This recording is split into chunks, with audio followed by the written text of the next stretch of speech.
Hola, mi gente bella. I'm so happy to be here. I have wanted to have this conversation with this beautiful spiritual being for a long time. I want to introduce you all to Yaqui Rodriguez. Hola, Yaqui. Hola. Before we get into this conversation, I want to read the bio. I want to read her bio because truly, I feel like in this conversation, we're going to really ground, we're going to go deep, we're going to connect. There's going to be a lot of truth shared. And so Jackie's bio. Jackie is the descendant of farmers and folk healers from the Central Mountain region in the Dominican Republic. Through the exploration of her own emotional and spiritual growth, she found her sacred path. Dedicating the past 13 years to study, she has completed more than 40 trainings with diverse teachers of different modalities in the healing arts. Her work is rooted in remembrance, healing intergenerational trauma, reconnecting to ancestral practices, the wisdom of the self, and the earth. Currently, she co-leads national healing justice programs with nonprofit organizations, is pursuing certification in integrative psychedelic therapy, integrating transpersonal psychotherapy, indigenous wisdom, and findings from modern consciousness research. Jackie, so much. I'm like, as I'm reading your bio, I'm like, oh my God, I want to talk about this, and this, and this. But I want to start with when did you, like, what was your upbringing like, spiritually? Like, were your parents spiritual? Was it more religious? And when did you awaken to your own spiritual path?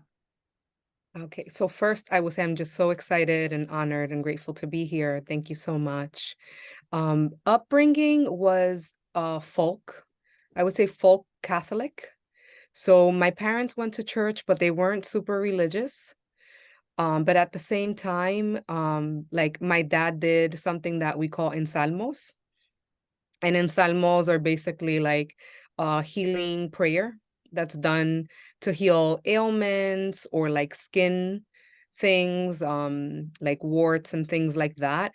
But it's interesting because I never really looked at it as like anything, like spiritual in a way, because it was like very normalized. My mom also did like plant baths and remedios and like limpiezas with eggs and stuff like that. But again, it's not something that I viewed as, I don't know, spiritual in any way. It was just part of my upbringing. And they didn't really, it was just like go to church and I don't know. I don't think that there was anything there that really like anchored me to anything, if it makes sense Yeah. spiritually, because I think that what it created, because it was just very loose, Yeah. it created a lot of questions within me, Right. very young. Mm-hmm. Um, do I continue? Oh, yeah. And so, and Okay. I get it. Like, I grew up with egg limpias and I grew up with prayers and altars and baños, but my mom was explaining it to me. Hmm. So the explanation actually anchored me. So your experience was that it made it very loose, right? Hmm. When did you start to get a groundedness or a rootedness around your spiritual path or your spiritual self?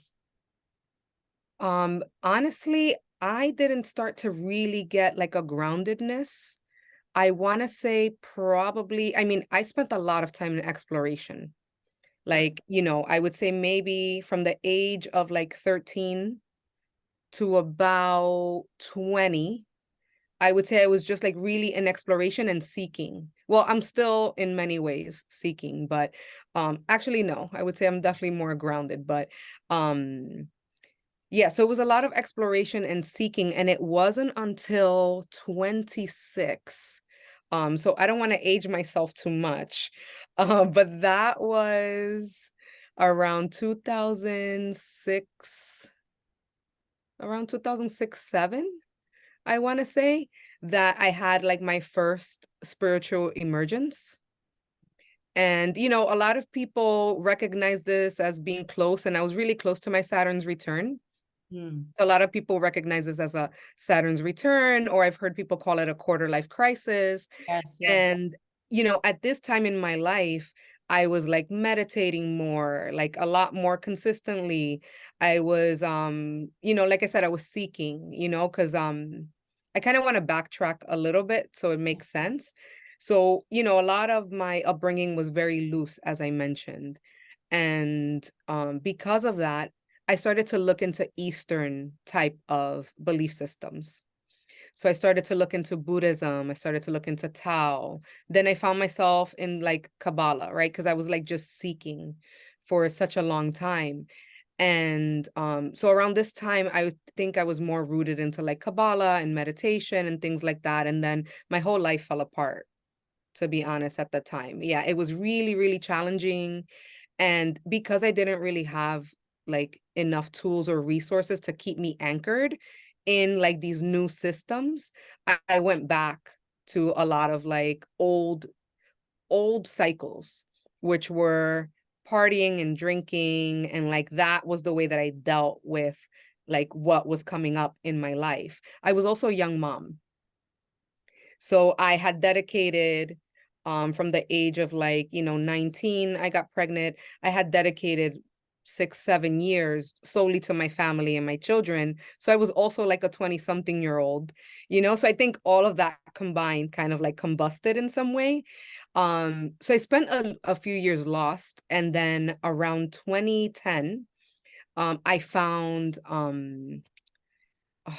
Kundalini yoga.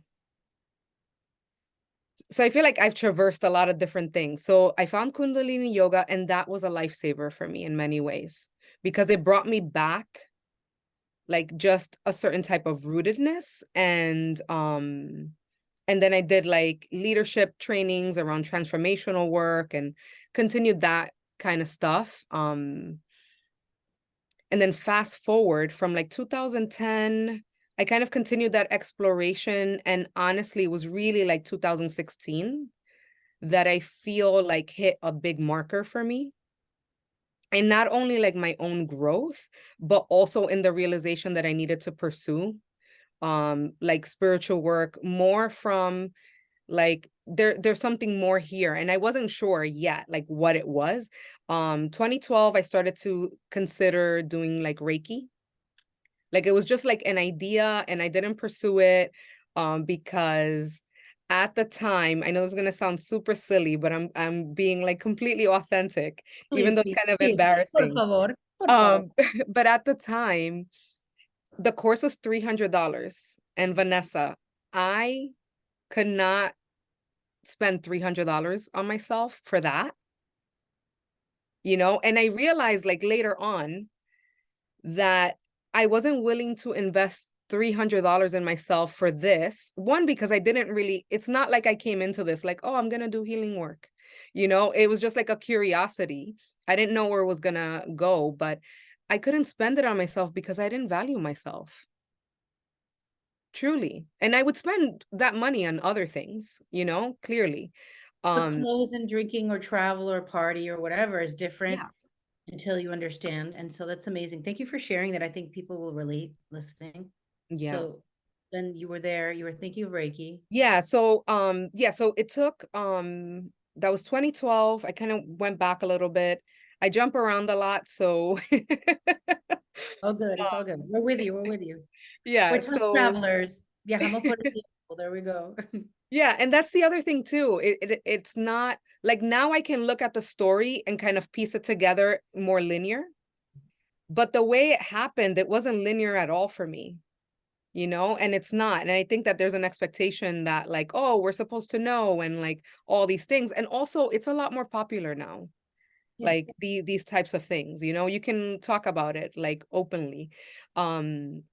So yeah, so 2016, I was in a job, and it was one that I was already like not unhappy with, and like I wanted to change. And I ended up getting a hip injury. It was my left hip. And I knew enough to understand that um I needed to change directions in my life. Like it was like one of those like cocotazos, Yeah. Local like botas. girl, you're not paying attention. You need to do something different. And like you're not listening. So, like we're gonna like give you that message where you can't run away from it anymore. So 2016, in that process of like going through like therapy, physical therapy and all of that, prior to getting surgery, I eventually got surgery.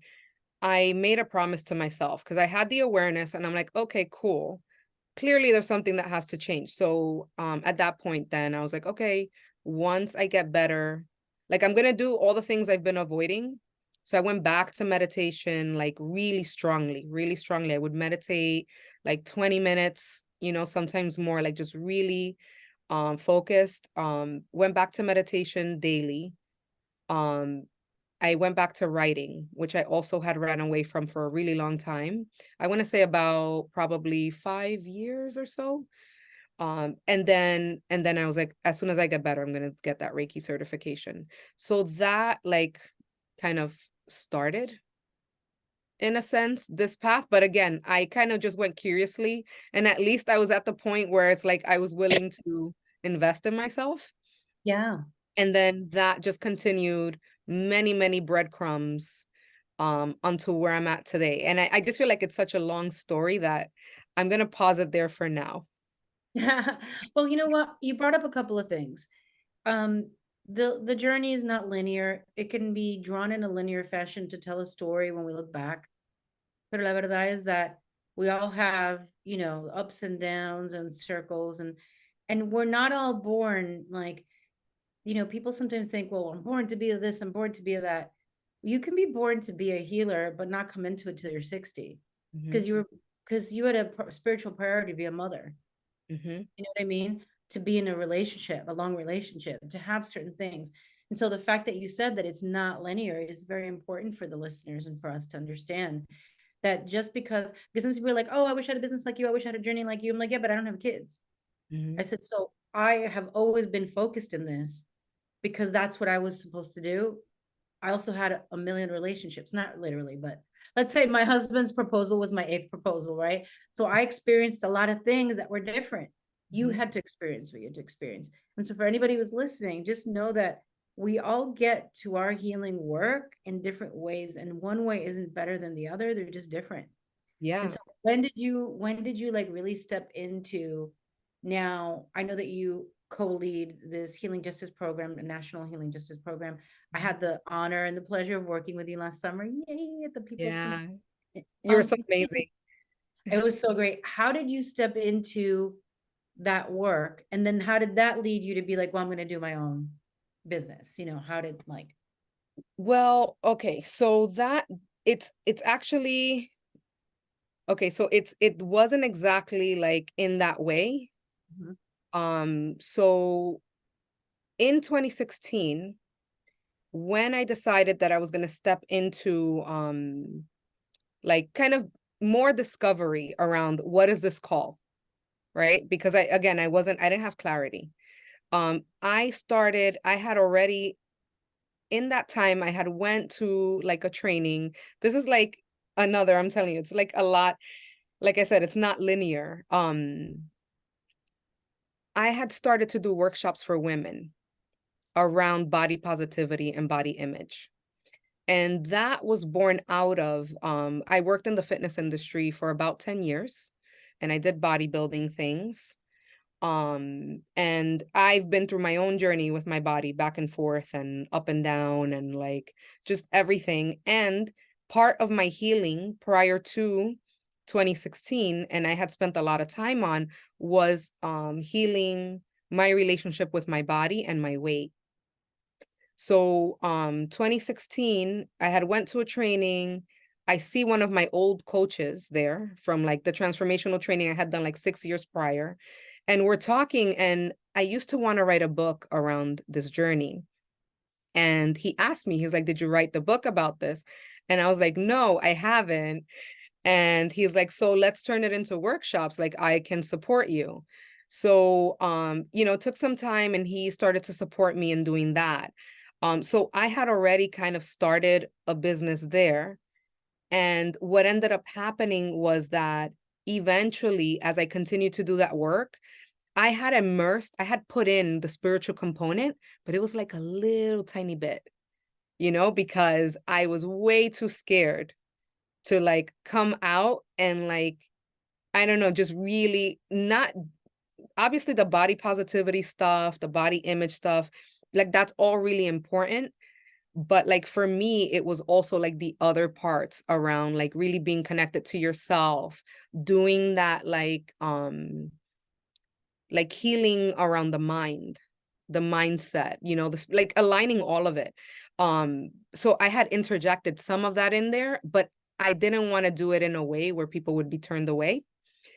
So I made the priority kind of like the other things. But eventually what happened, I don't remember, it was 1 or 2 years later. I want to say maybe 2 years later, as I continued my own kind of process and progression with like, you know, kind of like this calling that I wasn't sure what was happening. As I continued that curiosity, I want to say about 2 years later, um, it didn't really feel authentic to me to continue to put front and center like the body image stuff. And then that's when things shifted into kind of like my own spiritual business. That's like kind of when I started to come out the closet, you know. So Yeah. good. Good. Yeah. And then from there, it's interesting because in this time I also got a part-time job with a nonprofit. So being in the nonprofit world part-time, and it was something that was really dear to me because it was in the neighborhood where I grew up. I grew up in Bushwick, and I always wanted to like give back to that community in some way. So it like fulfilled that part for me. And then I had like a base so then I can continue to do other work. And then I continued to kind of have these two things that I really enjoyed separately. And then eventually I started to get opportunities in bringing in more of the healing work into the nonprofit space. And because of that, I think it was 20, let's see.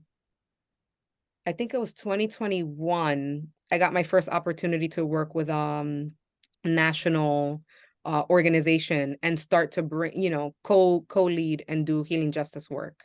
So that's kind of like how things happened. I love that so much. And how would you define healing justice for folks who are like, oh, that's the first time I'm hearing that? So I would say healing justice. First of all, I do want to say this comes from Cara Page.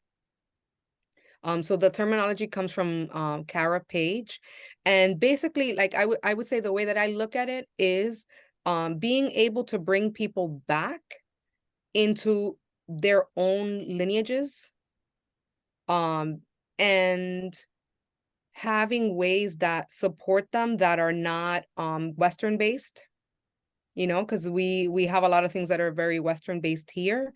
Um, let's see. Yeah, so I would say bringing people back to their own lineages and having them have practices that support them in the world.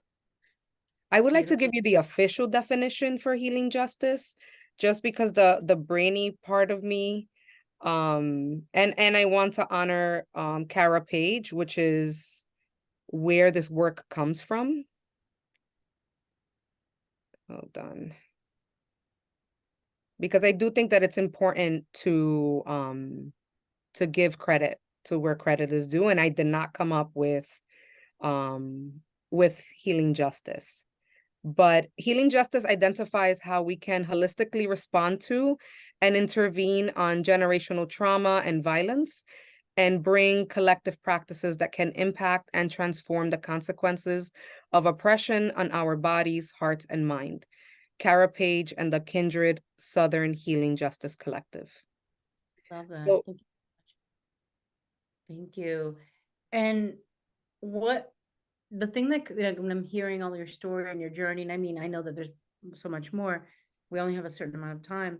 And now that you're sharing this healing justice work, what are some of the ancestral patterns that you had to break or heal or integrate in order to be able to be who you are and do the work that you're doing? I mean, there's so many, honestly.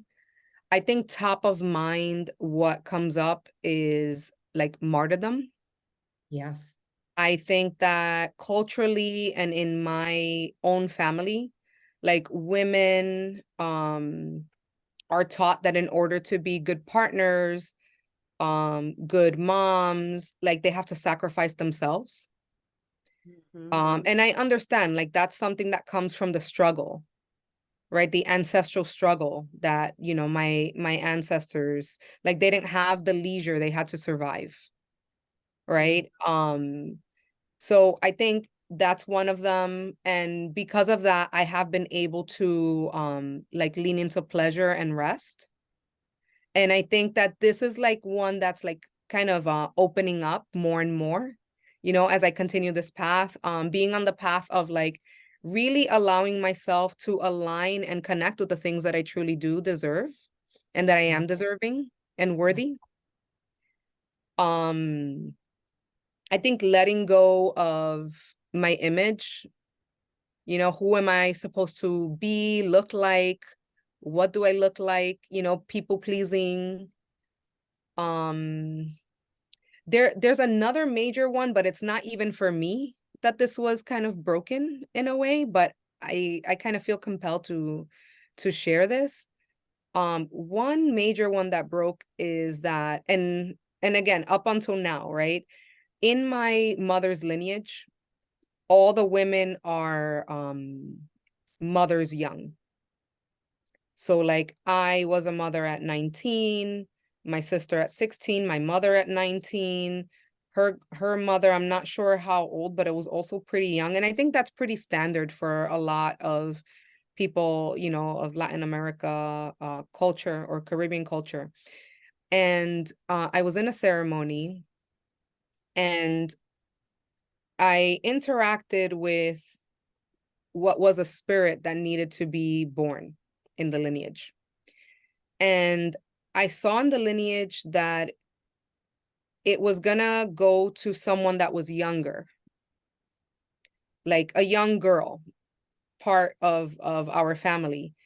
And I kind of had to talk, you know, to the spirits and make a negotiation basically around like we can't do this anymore. Like we can't function in this way. This is not like I understand that this needs to happen, but it kind of needs to find another place. And thank God, you know, a few months later, I don't know, maybe coincidence.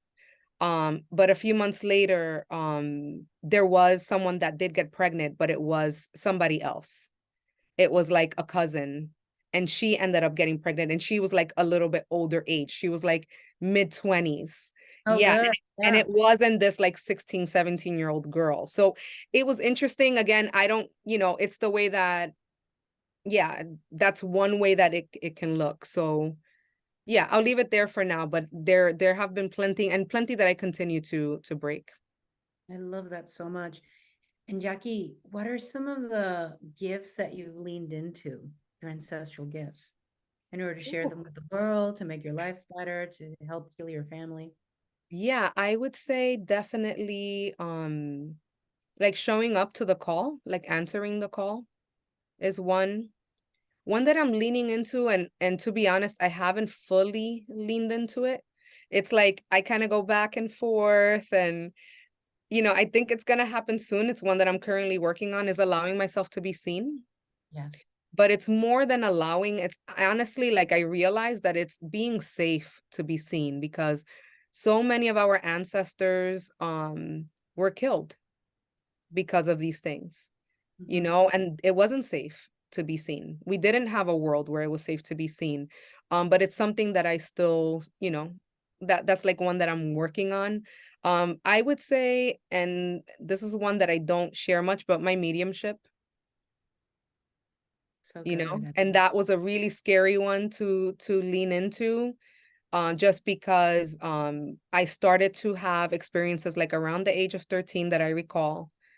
And it's not something that I even myself had a relationship with, that like it was okay. It was like demonized for so long. So I had to do my own work on like decolonizing the way that I looked at that and learning the true history and like the value of what that is, versus like it's something really bad and terrible, and like, you know, you should like run away from it and there's something wrong with you.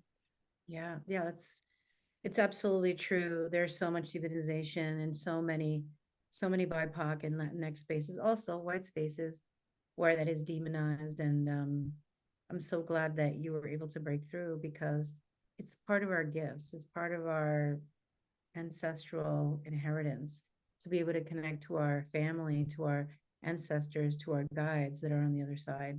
So it's like deep. So if you have a message in your heart before we close, something that you would like to share with anyone who's listening right now, if you want to take a moment, if there's a message for the folks who are listening.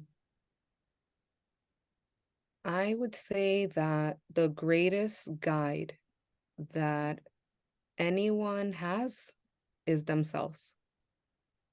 And we meet people along the way that support us in reconnecting to those aspects of ourselves. And that can help us, I don't know, guide and understand. But at the end, like that's already like within each person. So if they feel like a call in any way in their heart, um, just to continue to like move forward in ways, and sometimes like, you know, it won't be easy, and it's not gonna be always like, I don't know, like this, like love and light, you know, everything's perfect. It's a very challenging path, but like if they continue just to follow their heart, it'll take them to where they need to go, and to trust that. So beautiful. Gracias, gracias, Jackie. And where can people find you? Where can they reach out to you? So my website, it's www.JackieRodriguez or JackieRodriguez.com, Jackie with a Y. Hopefully, I know you're going to share the link. Right now, I'm off of socials, but I do have an Instagram account, and then my email, which is recuerdowellness@gmail.com. So beautiful. Gracias, gracias, Jackie. I'm so glad that you told your story and that you let our listeners know that que, crecimiento, remembering, stepping into takes time. It looks different for everyone, and that we must trust ourselves and trust our hearts. So, gracias. Thank you, everyone, for being here.